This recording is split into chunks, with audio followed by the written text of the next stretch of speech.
അസ്സലാമു അലൈക്കും വറഹ്മത്തുള്ളാഹി വബറകാതുഹു. പ്രിയപ്പെട്ട പ്രവാസി സഹോദരങ്ങളെ,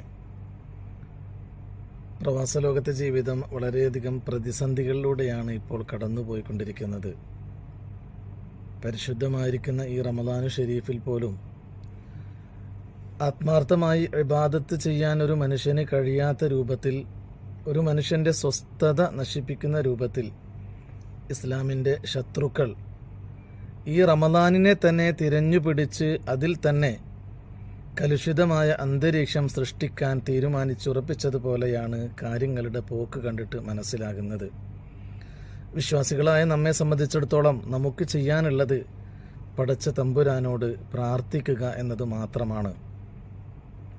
അല്ലാതെ സോഷ്യൽ മീഡിയകളിൽ മറ്റു പല സ്ഥലങ്ങളിലും ജനങ്ങൾക്ക് വിദ്വേഷം തോന്നുന്ന രൂപത്തിൽ കമൻറ്റുകളോ പോസ്റ്റുകളോ ഇട്ടുകൊണ്ട് പരസ്പരം ചെളിവാരി എറിഞ്ഞതുകൊണ്ട് ഒരു കാര്യവുമില്ല. പ്രത്യേകിച്ചും ഈ പരിശുദ്ധമായിരിക്കുന്ന മാസത്തിൻ്റെ പവിത്രത കളങ്കപ്പെടുത്തുന്ന രൂപത്തിൽ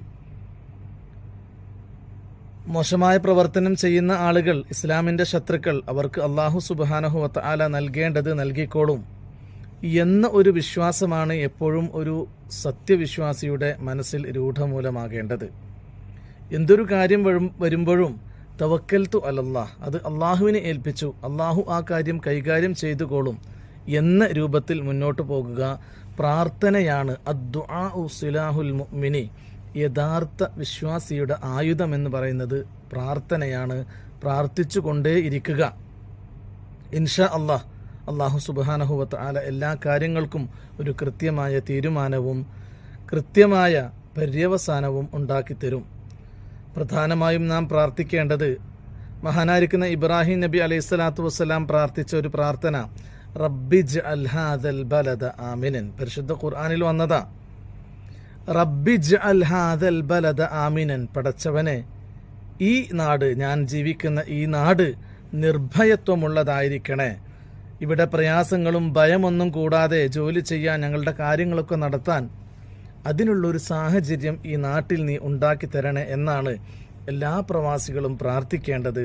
ആ പ്രാർത്ഥന മാത്രമാണ് നമുക്ക് ചെയ്യാനുള്ളത്. ബാക്കി അള്ളാഹുവിങ്കിൽ നിന്നുള്ളതാണ്. പരിശുദ്ധമായിരിക്കുന്ന റമദാനിൻ്റെ ഈ രണ്ടാമത്തെ പത്തിൽ കലുഷിതമായ ഈ അന്തരീക്ഷത്തിൽ ഓരോ മനുഷ്യരും അവൻ്റെ ഹൃദയാന്തരങ്ങളിൽ നിന്നും അള്ളാഹുവിലേക്ക് തേട്ടമുണ്ടാകുക.